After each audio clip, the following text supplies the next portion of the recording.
नमस्कार दोस्तों, मैं मनीष कुमार भोज आप सभी का अपने YouTube चैनल पहाड़ एजुकेशन में हार्दिक स्वागत करता हूं। दोस्तों, आशा करता हूं कि आप सभी लोग स्वस्थ होंगे, साथ ही आपकी जो एलटी की जो प्रिपरेशन चल रही है वो बहुत शानदार तरीके से आप लोग कर रहे होंगे।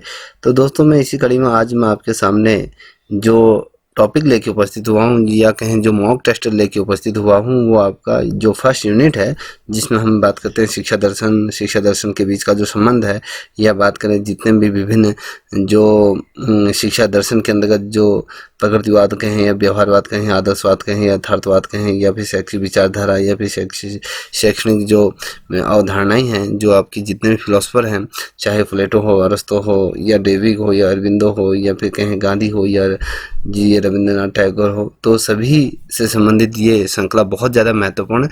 इससे पूर्व एक वीडियो आ चुकी है, 1 से लेकर आपके 64 नंबर तक की श्रृंखला यहाँ पर ला चुका हूँ।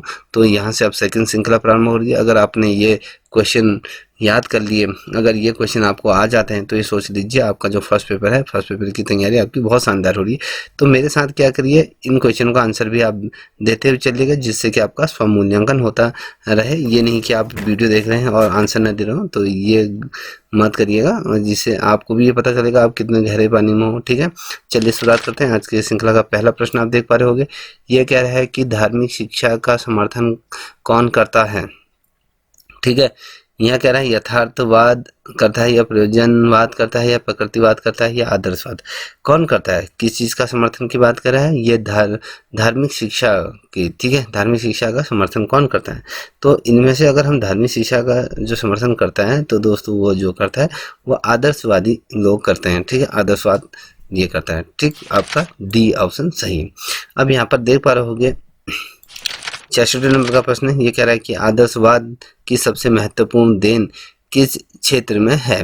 ठीक है, आदर्शवाद की जो महत्वपूर्ण देन कौन से क्षेत्र में मानी जाती है। उद्देश्य के क्षेत्र में, ए, बी आपके पाठ्यक्रम के क्षेत्र में, सी आपके शिक्षण विधियों के क्षेत्र में, या डी अनुशासन के क्षेत्र में। तो दोस्तों, इसका राइट आंसर क्या हो सकता है, जिसे भी आता है आंसर दीजिए। चलिए, मैं वेट कर रहा हूँ आप लोगों का।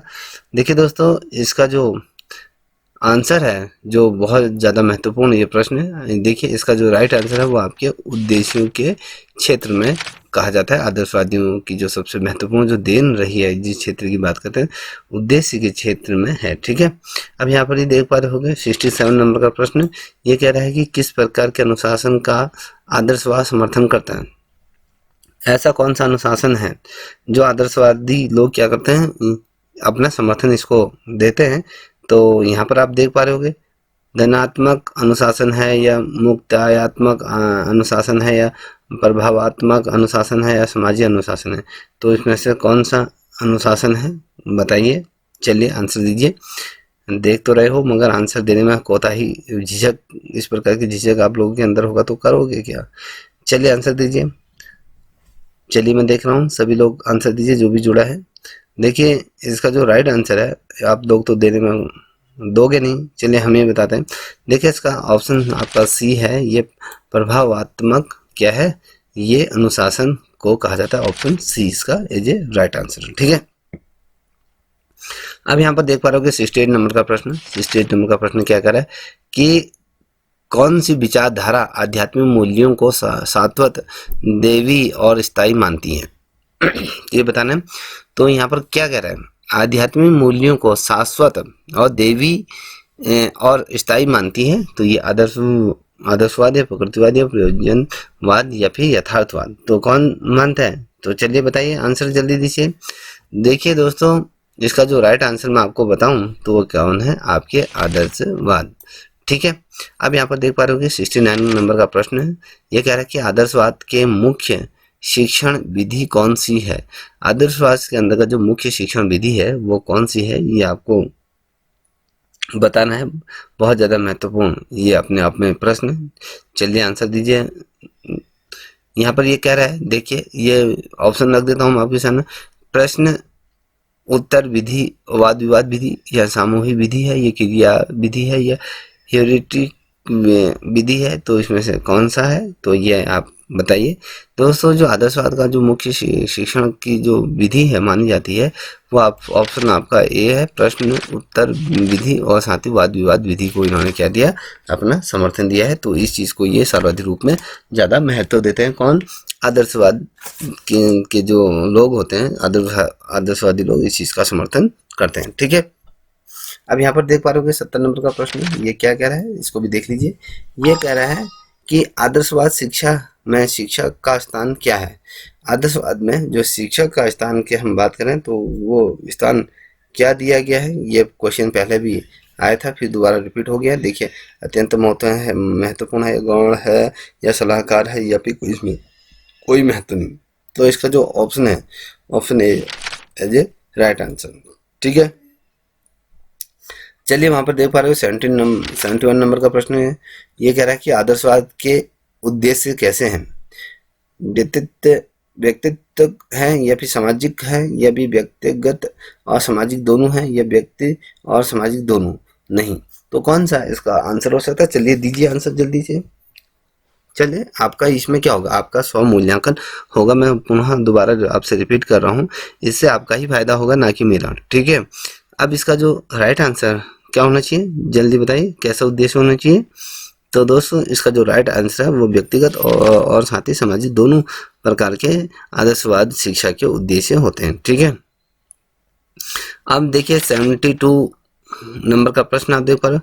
आदर्शवाद के अनुसार पाठ्यक्रम विशेष रूप से कौन सा है। ठीक है, जो आदर्शवाद के अनुसार अगर हम देखें तो पाठ्यक्रम विशेष रूप से कौन सा है, यहाँ पर दिया हुआ है। तो यहाँ पर आप देख पा रहे होगे, पहले दिया है आप बाल केंद्रित है, विचार केंद्रित है या अनुभव केंद्रित है या क्रियात्मक केंद्रित है। तो कौन सा है ये, चलिए आंसर दीजिए। चलिए, इसका जो राइट आंसर, आप लोग तो देने में निसंकोच कर रहे हो, आप दोगे नहीं क्योंकि आपको जरूरत नहीं है, जिस बच्चे को जरूरत होती है वो देता है। चलिए इसका आंसर हम देते हैं। देखिए दोस्तों, आदर्शवाद के अनुसार जो पाठ्यक्रम विशेष रूप से कौन सा है, इसमें आपका अनुभव केंद्रित होता है। ठीक है, अब यहाँ पर देख पा रहे हो 73 नंबर का प्रश्न, प्रकृतिवाद के सबसे महत्वपूर्ण दिन किस क्षेत्र में है। देखिए, प्रकृतिवाद के सबसे महत्वपूर्ण दिन किस क्षेत्र में है। तो यहाँ पर कह रहा है कि उद्देश्य के क्षेत्र में है या पाठ्यक्रम के क्षेत्र में है या शिक्षा विधियों के क्षेत्र में है या अनुशासन के क्षेत्र में। तो किस क्षेत्र में है, चलिए बताइए। चलिए मैं आपका वेट कर रहा हूँ। तो दोस्तों इसका जो राइट आंसर है वो आपका ऑप्शन सी, शिक्षा विधियों के क्षेत्र में है। ठीक है, अब यहाँ पर देख पा रहे होगे 74 नंबर का प्रश्न, ये कह रहा है आदर्शवादी किस पर सबसे अधिक बल देते हैं। आदर्शवादी जो लोग होते हैं वो सर्वाधिक रूप में किस पे ज़्यादा फोकस रखते हैं। तो यहाँ पर भौतिक पक्ष में रखते हैं या आध्यात्मिक पक्ष में रखते हैं या शारीरिक पक्ष में रखते हैं या बौद्धिक पक्ष में रखते हैं। तो किस पक्ष में सर्वाधिक रूप में यह उम्मीद रखते हैं या कहें सबसे ज़्यादा बल देते हैं। तो दोस्तों जो आदर्शवादी लोग होते हैं ना, ये आध्यात्मिक जो पक्ष होता है उस पर सर्वाधिक रूप में ये फोकस रखते हैं। अब यहाँ पर देख पा रहे होगे 75 नंबर का प्रश्न, प्रकृतिवादी किस प्रकार के अनुशासन स्थापित करना चाहता है। जो प्रकृतिवादी लोग हैं ना, वो किस प्रकार से अनुशासन ये चाहते हैं, किस प्रकार से अनुशासन होना चाहिए। तो जैसे कि ऑप्शन यहाँ पर दिया हुआ है, ये कहता है कि कठोर शारीरिक दंड के द्वारा दिया जाना चाहिए या नैतिक वचन के द्वारा दिया जाना चाहिए या प्रकृति परिणामों के द्वारा दिया जाना चाहिए या फिर कहें समाज के नियमों के द्वारा। तो दोस्तों जो प्रकृतिवादी हैं वो कहते हैं कि प्रकृति परिणामों के द्वारा क्या करना चाहिए, अनुशासन को स्थापित करना चाहिए। ठीक है, अब वहीं पर आप देख पा रहे होंगे तो ये क्या दे रहा है, ये आपका 76 नंबर का प्रश्न, जिसे भी क्वेश्चन का आंसर आता है तो पढ़ लीजिए, आपके सामने दिखाई दे रहा है। तो आंसर मेरे आंसर देने से पूरा कमेंट सेक्शन में दीजिएगा। देखिए यहाँ पर दिया है, बालकों को कभी दंड नहीं दिया जाना चाहिए, स्वतंत्रता ना की शक्ति सर्वश्रेष्ठ वस्तु है। यह किसने कहा, ये कहा जाता है कि किसने ऐसा कहा है कि भैया बालकों को बिल्कुल भी दंड नहीं दिया जाना चाहिए और स्वतंत्र है ना कि शक्ति सर्वश्रेष्ठ वस्तु है। तो ये जो शब्द कहे गए, तो ये यहाँ पर आप देख पाओगे ABCD यहाँ तक दिए हैं। तो किसने किया कहा गया, आंसर दीजिए। देखिए ये रूसो है, कैमिनियन है, ये स्पेंसर है, ये हेल्सेल है, तो कौन सा है? तो इसका आंसर दीजिए। इसका जो आंसर अगर मैं कहूँ, जो इसका जो राइट आंसर है वो रूसो के द्वारा कहा गया है कि बालकों को कभी दंड नहीं दिया जाना चाहिए, स्वतंत्रता ना कि शक्ति सर्वश्रेष्ठ वस्तु है। ये जो कहा गया रूसो के द्वारा ये शब्द कहे गए। ठीक है, अब अगले प्रश्न है 77 नंबर का प्रश्न आप देख पा रहे होगे। प्रकृतिवादी शिक्षण विधि में किस विधि पर अधिक बल दिया गया है? यहाँ पर देख पा रहे हैं, ये जो प्रकृतिवादी शिक्षण विधि में कह रहे हैं ना कि ऐसी कौन सी विधि है जिसपे सबसे ज्यादा बल दिया गया है, तो यहाँ पर व्याख्यान पर है, या पुस्तक पठन पर है, या क्रिया द्वारा सीखने पर है, या संवाद पर है, तो किस पर ज्यादा बल दिया गया है? तो दोस्तों अगर मैं इसका आंसर दूं तो ये आपका सी है, क्रिया द्वारा सीखने पर। ठीक है, चलिए अब यहाँ पर देख पा रहे होगे 78 नंबर का प्रश्न। ये प्रकृतिवाद के अनुसार शिक्षा का स्थान क्या है? क्या कह रहा है? प्रकृतिवाद के अनुसार शिक्षा का स्थान क्या है? ईश्वर के समान है, या पथ प्रदर्शक और समाज सेवक के रूप में, या फिर कहें पर्दे के पीछे है, या समाज के नियमों के द्वारा निर्धारित होना चाहिए? तो यहाँ पर ABCD जो दिया है, तो इसका क्या होना चाहिए? प्रकृतिवाद के अनुसार शिक्षा का स्थान क्या है? तो किस प्रकार से यहाँ पर कहा गया है, तो शिक्षा का स्थान क्या रखा गया?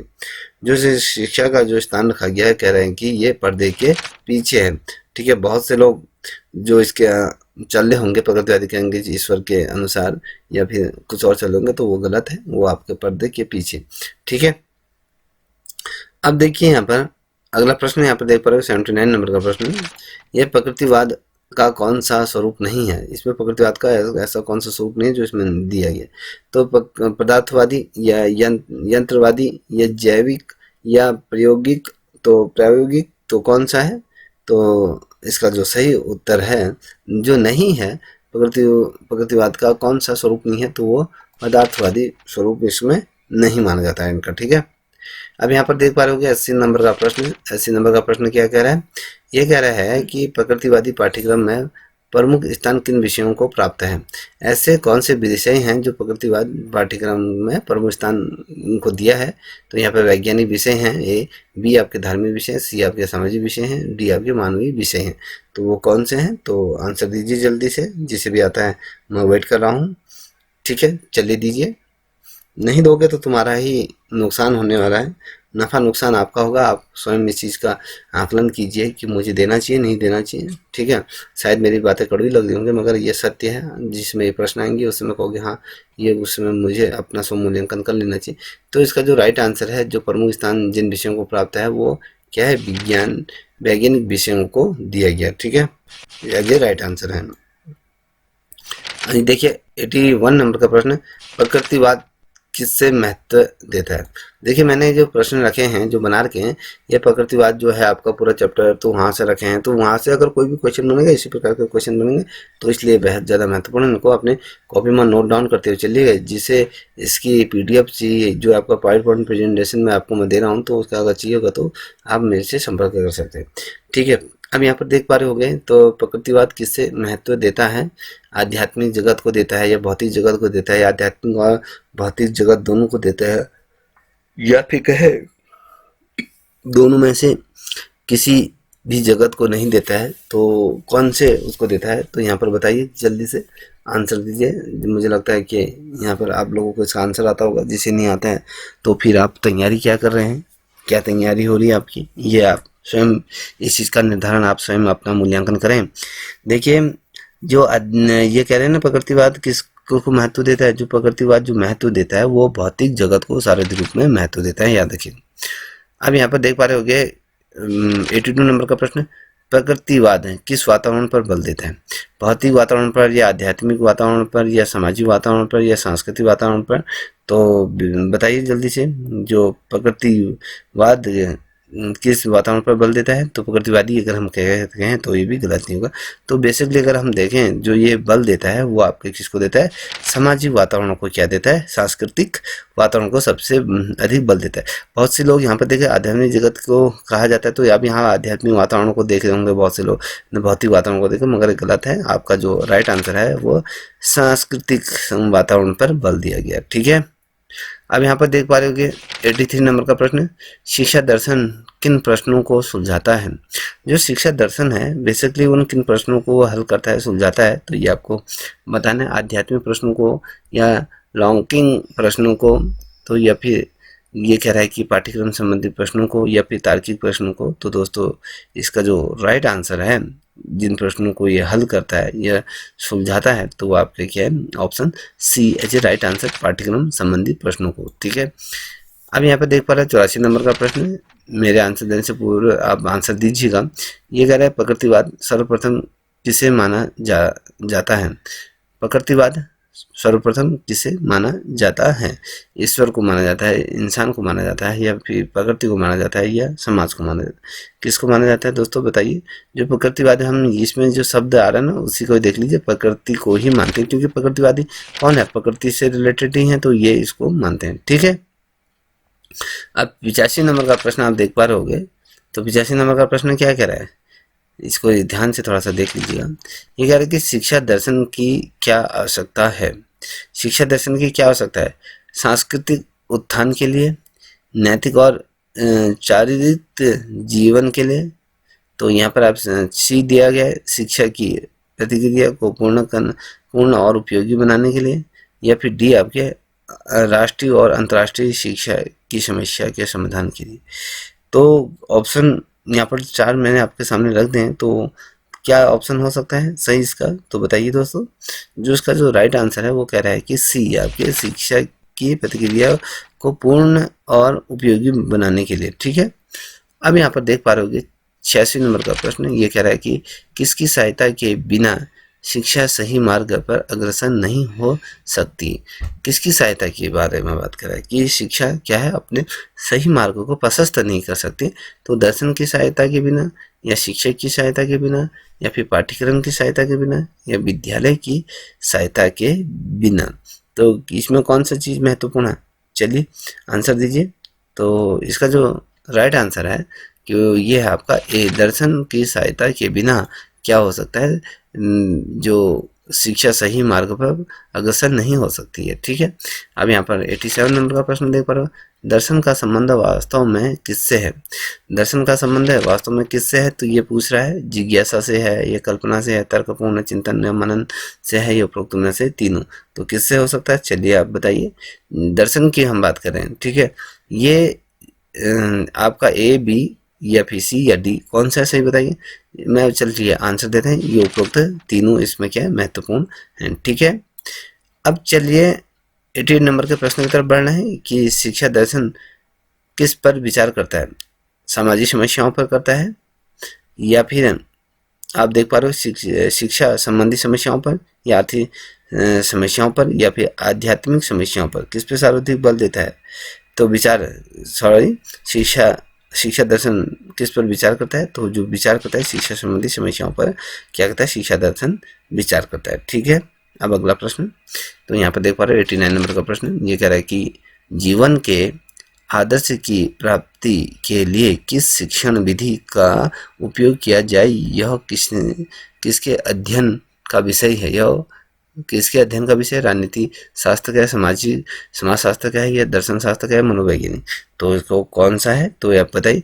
देखिए दोस्तों ये जो है ये आपके, हम जब पढ़ क्या रहे हैं, दर्शन शास्त्र पढ़ें, तो ये सोच लीजिए दर्शन शास्त्र के अंतर्गत ये आता है, जिसमें जीवन के आदर्श की प्राप्ति के लिए शिक्षण विधियों का उपयोग किया जाए, ठीक है। अब यहाँ पर देख पा 90 नंबर का प्रश्न हम देख पा रहे हो कि दर्शन वास्तविकता के स्वरूप की तर्कपूर्ण खोज है, यह किसने कहा है। तो ये देख पा रहे हैं, तो प्लेटो ने कहा है, या अरस्तु ने कहा है, या महात्मा गांधी ने, हनी ने कहा है। तो किसके द्वारा ये कहा गया था, 4 ऑप्शन यहाँ पर दिए हुए हैं। तो जो ये कहा गया है हानि करके ये जो दिया है, तो इसके द्वारा कहा गया है, ठीक है। दर्शन वास्तविकता के स्वरूप की पूर्ण तर्कपूर्ण खोज करता है, ठीक है। ये हनी द्वारा कहा गया है। अब यहाँ पर देख पा रहे होगे 91 नंबर का प्रश्न, शिक्षा के उद्देश्यों का निर्माण किसके द्वारा होता है? शिक्षा के उद्देश्यों का निर्माण किसके द्वारा होता है? तो यहाँ पर दिया हुआ है दर्शन के द्वारा, शिक्षकों के द्वारा, सरकार के द्वारा, राजनीतिज्ञों के द्वारा। तो किसके द्वारा होता है? तो ये पूछ रहा है। तो दोस्तों इसका जो राइट आंसर है वो आपके दर्शन के द्वारा होता है। ठीक है, अब हम देख पा रहेंगे 92 नंबर का प्रश्न। ये क्या कह रहा है? पाठ्यक्रम की समस्याएं कैसी समस्या है? पाठ्यक्रम की जो समस्या है वो कैसी समस्या है कह रहा है? एक दार्शनिक समस्या है, एक सामाजिक समस्या है, या फिर एक आध्यात्मिक समस्या है, या फिर एक अलौकिक समस्या है? तो कौन सी समस्या है? तो ये बताइए, जल्दी से आंसर दीजिए। इतनी देर थोड़ा होती है किसी आंसर को देने में। अगर आपके सामने क्वेश्चन पढ़ भी दिया है वो भी आंसर नहीं दे पा रहे, हद होगी आप लोगों के लिए। इसका जो राइट आंसर है दोस्तों, ये जो है आपका ऑप्शन ए क्या है? ये एक दार्शनिक समस्या है। ठीक है, अब यहाँ पर देख पा रहे हो 93 नंबर का प्रश्न, वास्तविक शिक्षा का संचार वास्तविक दर्शन ही कर सकता है, यह कथन किसका है? देखिए यहाँ पर दिया हुआ है, रूसो दिया है, स्पेंसर दिया है, ड्यूवी दिया है, प्लेटो दिया है। तो चार ऑप्शन यहाँ पर दिए हुए हैं। ये किसके द्वारा कहा गया है कि वास्तविक शिक्षा का संचार वास्तविक दार्शनिक ही कर सकता है? तो यह स्पेंसर जो दिया है ऑप्शन बी, इसका एज ए राइट आंसर है। ठीक है, अब यहाँ पर देख पा रहे होगे 94 नंबर का प्रश्न। ये कह रहा है कि शिक्षा दर्शन की सहायता के बिना उचित मार्ग पर अग्रसर नहीं हो सकती, यह कथन किसका है? तो ये कथन किसका है कि शिक्षा दर्शन की सहायता के बिना कि उचित मार्ग पर अग्रसर नहीं हो सकती है? ये कथन किसका है? तो जेंटाइल का है, या प्राटाइज है, या फिटेज है, या फ्रोवेल? तो किसके द्वारा ये कहा गया है? तो दोस्तों इसका जो राइट आंसर है वो ऑप्शन ए। ठीक है, वेरी मोस्ट इम्पोर्टेंट। यहाँ पर देख पा रहे 95 नंबर का प्रश्न, विधित वस्तुओं के संग्रह और उपयोग की शिक्षा मिलती है। समाचार पत्रों से मिलती है, रेडियो से मिलती है, संग्रहालय से मिलती है, स्काउटिंग से मिलती है। तो किससे मिलती है? तो इसका जो सही आंसर है कि हमने कहा कि क्या पूछा है, विधित वस्तुओं के संग्रह और उपयोगी शिक्षा मिलती है हमें, बेसिकली हम संग्रहालयों से हमें ये मिलती है। ठीक है, अब यहाँ पर देख पा रहे 96 नंबर का प्रश्न, दर्शन और शिक्षा एक ही सिक्के के दो पहलू हैं, यह कथन किसका है? बहुत ज़्यादा महत्वपूर्ण प्रश्न है दोस्तों, इसको आप नोट डाउन करके चलिएगा, इसको हाईलाइट भी कर लीजिएगा आप लोग। तो एडम्स है, रॉस है, या रस्क है, या बुकर करके दिया गया है। तो यहाँ पर किसके द्वारा कहा गया है ये शब्द? तो आई थिंक आपने पढ़ा होगा, तो इसका आंसर सभी लोग दे रहे होंगे। तो ये है आपका रॉस। ठीक है, रॉस करके है। ठीक, अब यहाँ पर देख पा रहे हो ये क्या है? 97 नंबर का प्रश्न, पर्याय शिक्षा का सर्वोच्च स्थान और बालक का प्रथम विद्यालय है, यह कथन किसका है? कि जो बालक है ना, बालक का पारिवारिक जो शिक्षा है और साथ ही सर्वोच्च स्थान वो रखता है उसके जीवन में, और विद्यालय प्रथम विद्यालय पाठशाला के रूप में कहा गया है। किसके द्वारा का है? ठीक है, यहाँ पर ऑप्शन ए दिया गया, बी दिया गया, सी दिया गया, डी दिया गया। तो ऑप्शन क्या हो सकता है? वेस्टरलॉजी, मैकेंजी, बोगार्डस है, कामटे है। तो कौन है? तो आपको बताइए। तो दोस्तों इसका जो राइट आंसर है वो option A as A right answer है। ठीक है, इसको नोट कर लीजिए। अब यहाँ पर देख पा रहे 19 नंबर का प्रश्न, ये कह रहा है कि बालक नागरिकता का प्रथम जो पाठ माता के चुंबन और पिता के संरक्षण से सीखता है, यह कथन किसका है? तो ये जो कहा गया, कौन सा दार्शनिक ने कहा गया है? ऑप्शन ए जे सही देन है, यह हुमायूं कबीर है, यह मैकेंजी है, यह जेम्स है। तो किसके द्वारा ये कहा गया है? तो दोस्तों इसका जो राइट आंसर है, ये जो कहा गया है, तो जिस तरह से अगर मैं बताऊं, ये कहा गया मैकेंजी द्वारा कहा गया है कि ये जो कहा गया है कि बालक नागरिकता का क्या है, प्रथम पाठ जो पाठ माता के चुंबन से सीखता है और पिता के संरक्षण के बीच वो सीखता है। देखिए यहाँ पर दिया है 99 नंबर का प्रश्न, ये कह रहा है कि निम्न में से कौन शिक्षा का औपचारिक साधन नहीं है? तो ये आपको बताना है कौन सा साधन नहीं है, औपचारिक साधन नहीं है। पर्याय है, विद्यालय, पुस्तकालय है, या संग्रहालय? तो इसमें से कौन सा है? तो दोस्तों अगर आपको बताऊं, ये आपका ऑप्शन डी एज ए राइट आंसर। ठीक है, यहाँ पर आप देख पा रहे होगे 100 नंबर का प्रश्न। 100 नंबर का प्रश्न क्या है? पारिवारिक सामाजिक जीवन की प्रथम पाठशाला है, किसने कहा? तो यहाँ पर पारिवारिक यहाँ पे देख लो, पारिवारिक सामाजिक जीवन की प्रथम पाठशाला है। देखिए प्रश्न को घुमा के पूछा जा रहा है, तो इस प्रकार से समझने की कोशिश कीजिए किसके द्वारा कहा गया। तो यहाँ पर देख पा रहे होगे, कमेंस है, कमटे है, ये फोवेल है, या रेमाट करके दिया गया है, तो कौन है? तो इसका जो है ऑप्शन कामटे, ये एज ए राइट आंसर है बी। ठीक है, अब यहाँ पर देख पा रहे होगे 101 नंबर का प्रश्न है कि राष्ट्रीय एकता के प्रश्न में जीवन की प्रत्येक वस्तु आती है और शिक्षा का स्थान सबसे ऊपर है, ये किसने कहा था? ठीक है, फिर से दोहरा रहा हूँ कि राष्ट्रीय एकता के प्रश्न में जीवन की प्रत्येक वस्तु आती है और शिक्षा का स्थान इनसे ऊपर है, ये किसने कहा था? तो ये दिया गया है रविंद्रनाथ टैगोर ने, पंडित नेहरू ने, या संपूर्णानंद ने किया गया था, या श्री प्रकाश ने, तो किसके द्वारा कहा गया था? चलिए, जो ये कहा गया था वो आपके पंडित जवाहरलाल नेहरू द्वारा कहा गया था। ठीक है दोस्तों, अब यहाँ पर देख पा रहे होगे ये दूसरा 102 के नंबर का प्रश्न है। ये कह रहा है कि निम्न में से कौन शिक्षा का अनौपचारिक साधन नहीं है? राज्य, समुदाय है, परिवार है, विद्यालय, तो कौन नहीं है? तो इसका औपचारिक जो साधन नहीं है वो राज्य है। ठीक है, एज ए राइट आंसर जिसे भी आता है वो दीजिएगा। ठीक है, आप लोगों से कहना भी व्यर्थ है क्योंकि आप लोग देखते हो मगर आंसर नहीं देते हो, ये तो आपकी ये महानता है। ठीक है, अब यहाँ पर देख पा रहे होगे 103 नंबर का प्रश्न। ये बिचर ने कहा कि सभी सफल कार्यों का आधार नैतिकता है, भौतिकता है या सामाजिकता है, या उपरोक्त में से तीनों कथन गलत है, तो क्या है? और आंसर दीजिए, ये क्या है? ये नैतिकता है। ठीक है, अब यहाँ पर देखते हैं अगला प्रश्न 104 नंबर का प्रश्न है, शिक्षा क्या करती है? शिक्षा क्या करती है? संस्कृति का संरक्षण करती है, या संस्कृति का हस्तांतरण करती है, संस्कृति का विकास करती है, उपरोक्त तीनों कार्य करती है, तो क्या हो सकता है इसका? सभी लोग बताइए। मुझे लगता है सभी को आता होगा इसका आंसर, ये है ऑप्शन डी, उपरोक्त तीनों कार्य करती है। यहाँ पर देख पा रहे होगे 105 नंबर का प्रश्न, समस्त शिक्षा का सच्चा उद्देश्य व्यक्तित्व के आदर्श की पूर्ण प्राप्ति है, यह आदर्श कथन जो है आदर्श संतुलित व्यक्तित्व है, किस ये कथन किसका? स्वामी विवेकानंद है, जाकिर हुसैन है, रूसो का है, ये टेसी है, तो किसके द्वारा ये कहा गया है? तो ये आपको बताया। देखिए दोस्तों, फेडिच टेसी करके दिया गया है, तो इनके द्वारा ये कथन कहा गया था। अब यहाँ पर देख पा रहे हो 106 नंबर का प्रश्न है, राष्ट्रीय एकता और राष्ट्रीय मेल का आधार है राष्ट्रीय अनुशासन, यह कथन किसका कहा गया? क्या कह रहा है? फिर से देखिए, राष्ट्रीय एकता और राष्ट्रीय मेल का आधार है राष्ट्रीय अनुशासन, यह कथन किसने कहा था? महात्मा गांधी ने किया था, पंडित जवाहरलाल नेहरू कहा था, डॉक्टर राजेंद्र प्रसाद, डॉक्टर राधा कृष्णन। तो दोस्तों इसका जो राइट आंसर है वो आपके डी, आपके क्या राधा कृष्णन है। ठीक है, अब यहाँ पर देख पा रहे हो 107 नंबर का प्रश्न है। ये कह रहा है कि शिक्षा का कार्य असहाय प्राणी के विकास में सहायता पहुंचाना है, जिससे वह सुखी, नैतिक और कुशल मानव बन सके, और कथन किसका है? जॉन डीवी करके है, एम.एल. जैक्स है, या बेस्टर है, या फिर इमरान सन करके है, तो ये कौन सा है? तो अगर मैं बता दूं यहाँ पर option A as a John as A right answer है। ठीक है, अब 108 नंबर का प्रश्न देख पा रहे होगे। 108 नंबर का प्रश्न क्या है? शिक्षा मनुष्य की जन्मजात प्रवृत्ति का स्वाभाविक, सर्वांगीण और प्रगतिशील विकास है, और कथन किसका द्वारा क्या है? तो यहाँ पर दिया है पेस्टोलॉजी करके दिया गया, महात्मा गांधी दिया गया, रविंद्रनाथ टैगोर दिया गया, तो किसके द्वारा कहा गया है? तो ये जो कहा गया है पेस्टोलॉजी करके दे दिया है, ऑप्शन बी और ये राइट आंसर।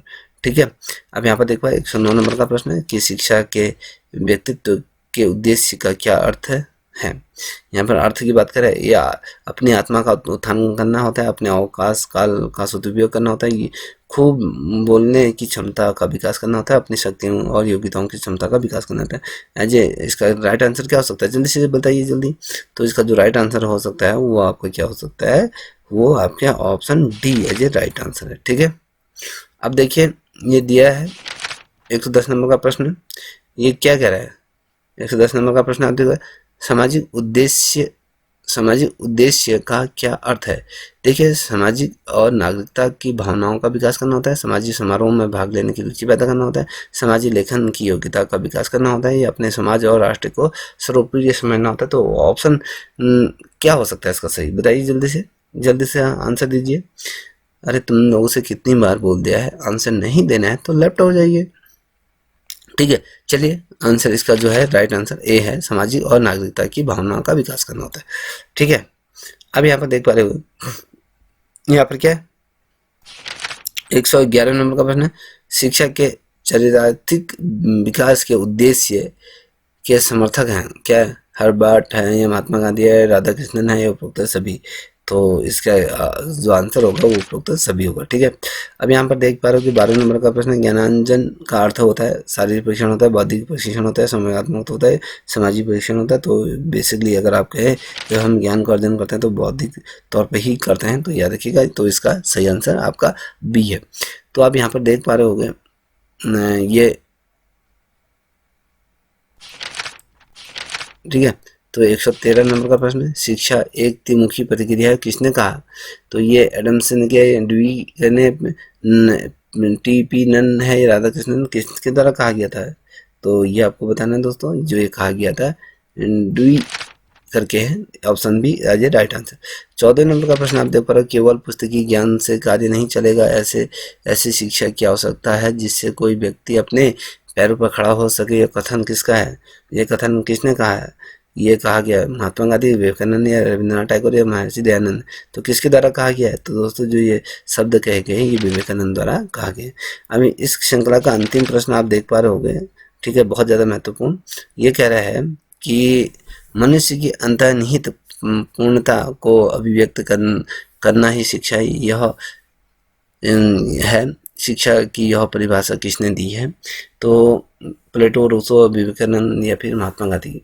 तो यहाँ पर देख पा रहे हो, मनुष्य की अंतर्निहित पूर्णता को अभिव्यक्त करना ही शिक्षा है। शिक्षा की यह परिभाषा किसने दी है? तो दोस्तों जो परिभाषा दी है ऑप्शन सी एज ए राइट आंसर है, विवेकानंद ने दी है। तो दोस्तों आपके सामने ये कुछ महत्वपूर्ण श्रृंखला आपके सामने रखी। यदि आपको ये श्रृंखला अच्छी लगी होगी तो प्लीज़ चैनल को लाइक शेयर सब्सक्राइब अवश्य करें, साथ ही अपने दोस्तों को साझा करें। तब तक के लिए इतना ही। जय हिंद, जय भारत।